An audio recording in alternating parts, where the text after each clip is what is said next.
Di ujung selatan Kabupaten Blora, berdiri sebuah desa kecil yang sunyi namun syarat makna. Desa Nginggil.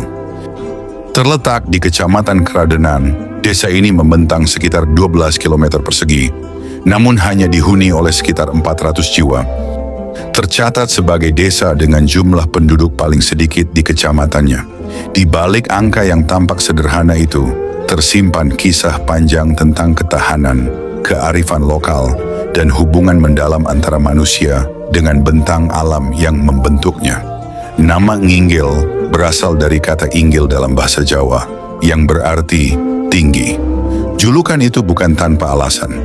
Desa ini terletak di perbukitan yang menjulang dibandingkan kawasan sekitarnya, menjadikannya semacam tapal tinggi yang memisah sekaligus menghubungkan peradaban manusia dengan hamparan rimba Blora. Dikelilingi oleh hutan produksi milik perhutani dan kawasan hutan konservasi Universitas Gadjah Mada, Nginggil menjadi gerbang menuju belantara tropis yang masih menyimpan banyak potensi dan misteri.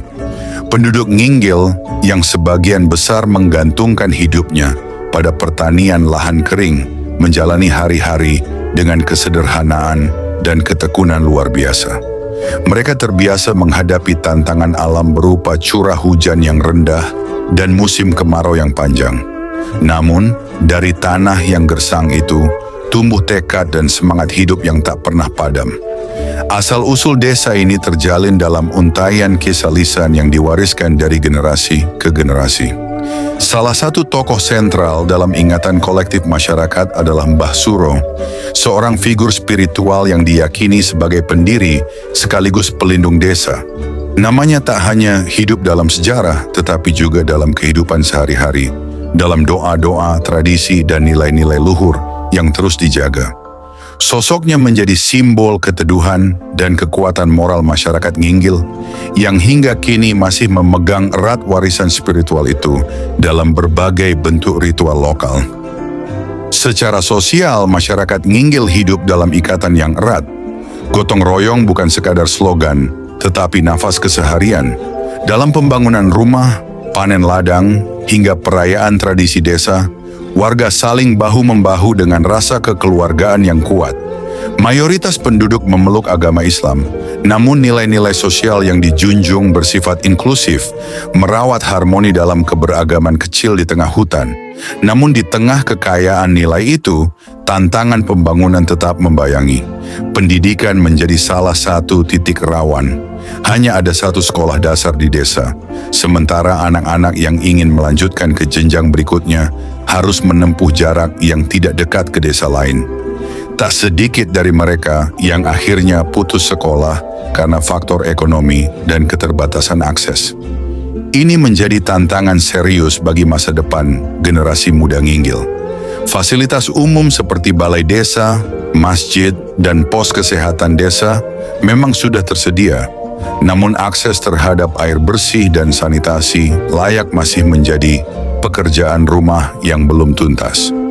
Infrastruktur komunikasi pun belum merata.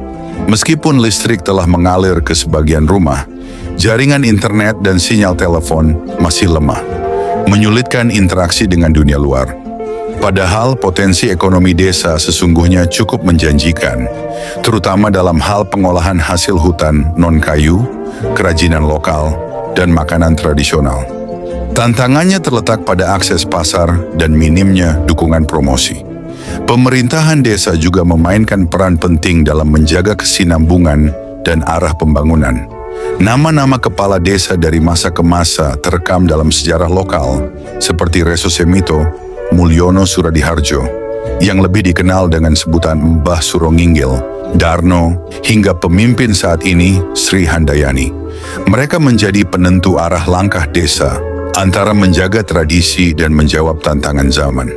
Di tengah segala keterbatasan itu, Desa Nginggil tetap berdiri teguh di bantaran Bengawan Solo. Ia adalah saksi bisu ketangguhan masyarakat tepian hutan Blora, sebuah komunitas kecil yang menjaga jati dirinya dengan tekun. Dari puncak bukit-bukit sunyi, Nginggil menatap dunia luar dengan keyakinan, merawat akar budaya sembari melangkah perlahan menuju masa depan yang lebih baik.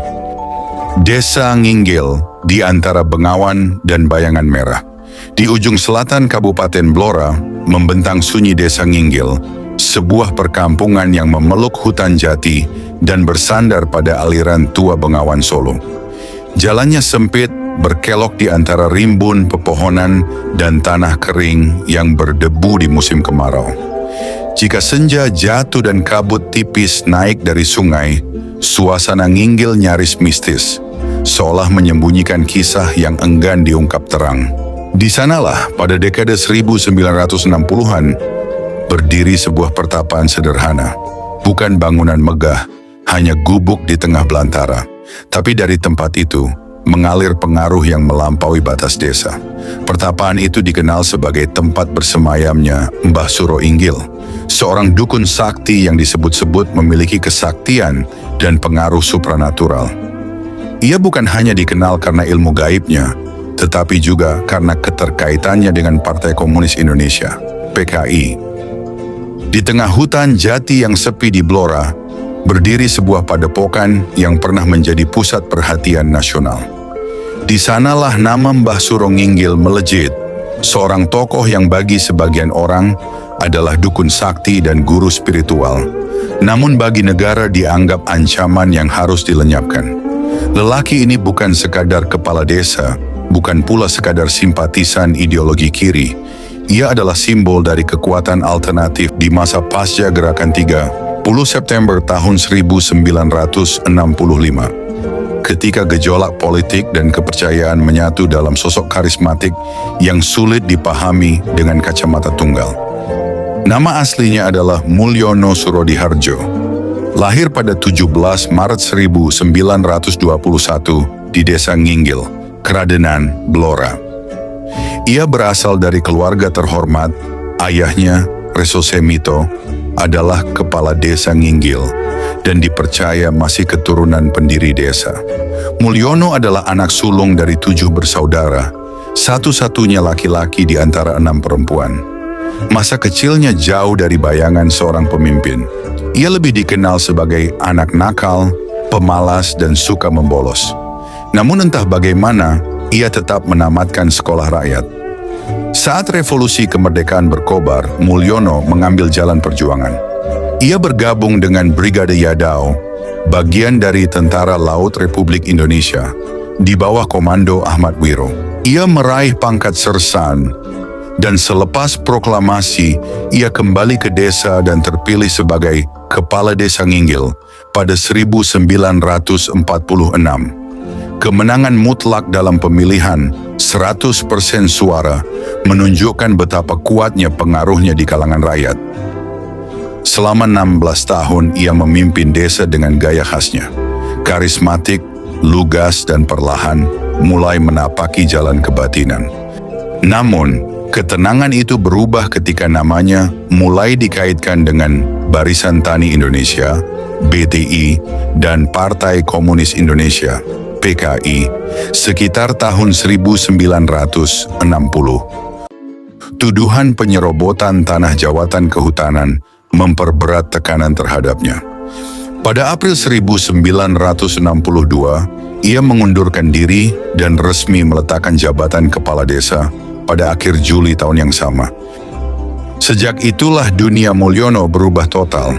Ia mulai dikenal dengan nama Mbah Suro, nama yang katanya muncul setelah ia bertapa di Punden Embisu, Ngerawoh, dan mengaku kerasukan roh leluhur. Ia memproklamirkan diri sebagai Pandita Gunung Kendeng dan memulai kehidupan sebagai pertapa serta penyembuh spiritual. Rambutnya dibiarkan gondrong, kumisnya lebat, dan hidupnya semakin menyendiri. Di tengah hutan Jati Nginggil, ia mendirikan padepokan, bukan hanya sebagai tempat bertapa, tetapi juga sebagai pusat ajaran spiritual yang ia sebut Jawa Dipa. Mbah Suro tak hanya bertapa, ia menjalankan praktik-praktik ekstrim seperti patigeni, berpuasa tanpa makan, minum, dan berbicara, dan tak lagi menyentuh nasi. Ia menerima pasien dari seluruh penjuru, dan sebagai imbalan mereka membawa rokok kretek, telur, bunga, hingga uang recehan. Popularitasnya kian melejit, Ia memasang lambang palu arit di rumahnya dan ajarannya menyebar cepat. Ini mengenai Mbah Suro Nginggil, saya hanya menyampaikan informasi saja karena pada saat kejadian di Nginggil itu saya bertugas di Blitar di Batalion 511. Nah, pada waktu itu hanya mendengar bahwa di Ngawi ada perdukunan yang hebat yang katanya bisa melumpuhkan orang yang bersenjata dan tidak mempan kena peluru, katanya demikian. Nah, setelah itu saya tanya-tanya, katanya yaitu namanya yang pertama itu bukan Mbah Suro tapi namanya Mulyono. Dia kepala desa Nginggil. Nah, setelah itu teman-teman itu banyak yang mengajak ke sana, terus akhirnya setelah mengerti bahwa namanya Suro Nginggil ini sudah terpikut pada kelompok PKI. Jadi di sana sudah ada satu kelompok yaitu yang mendominasi rumah daripada Mbah Suro tadi. Maka dengan ini saya dengan teman-teman akhirnya tidak jadi. Terus akhirnya kita batalion ditugaskan ke Blitar Selatan juga untuk menumpas G30S PKI yang di Blitar Selatan. Nah, setelah pulang dari Blitar Selatan itu di kampung Mbah Suro itu sudah lenyap, jadi sudah sudah berhamburan, sudah habis gitu. Jadi sudah tidak menjadi orang yang baik lagi gitu. Di tengah keguncangan nasional pasca meletusnya gerakan 30 September, nama Suro Nginggil mencuat laksana bayang-bayang gaib yang memikat sekaligus menggetarkan. Di Blora, Jawa Tengah, ia dikenal sebagai dukun sakti, penyembuh, sekaligus pemimpin spiritual dengan pengaruh yang terus meluas. Dalam dokumentasi resmi yang diterbitkan oleh Dinas Dokumentasi Pusat Sejarah ABRI, sosok ini disebut mulai menonjol sejak terjadinya gejolak anti-PKI pada Januari 1966. Sebagai ahli pengobatan alternatif, peramu jamu kekebalan, dan pemilik ilmu kesaktian yang diklaim kebal senjata, Suro Nginggil menjadi magnet di tengah kecemasan sosial.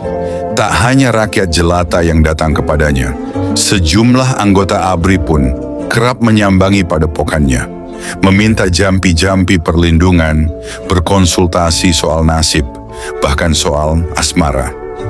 Namun daya tarik spiritual itu perlahan berubah menjadi kekuatan politik terselubung. Pada Februari 1966, lingkungan pertapaannya mulai menunjukkan tanda-tanda militerisasi, serta Camat Menden disebut sebagai tangan kanan Mbah Suro, mengatur arus pengunjung dan menjaga akses ke sang guru. Memasuki Maret, gelombang manusia terus berdatangan ke Desa Nginggil. Ribuan orang berkumpul setiap hari, menjadikan pertapaan itu bukan lagi tempat sunyi, melainkan semacam pusat spiritual politik bercorak klinik. Para jantrik, murid-murid spiritual Suro, mengenakan seragam hitam lengkap dengan badge bergambar Gapura Majapahit bertuliskan Pertapaan Gunung Kendeng. Situasi makin membahayakan. Pada 22 Oktober 1966, Pangdam 7 Diponegoro memerintahkan penutupan padepokan. Mayor Srinardi dan Dim 0721 Blora diberi tugas itu. Utusan demi utusan dikirim untuk membuka dialog, mulai dari Sersan Salim hingga Sersan Prapto dan Peltu Ahmad Tego. Semua pulang tanpa hasil, beberapa bahkan dikeroyok oleh pengikut Suro. Ketika 2 warga sipil tewas hanya karena memasuki wilayah pertapaan tanpa izin, kesabaran negara pun mencapai batas. Dalam suasana mistik yang kian dipolitisasi, Suro Nginggil pun menjelma menjadi raja kecil. Ia tampil dengan penuh wibawa, dielu-elukan dengan teriakan, "Hidup Mbah Suro." Setiap upacara diselingi pidato-pidato yang menggemakan ajaran-ajaran PKI.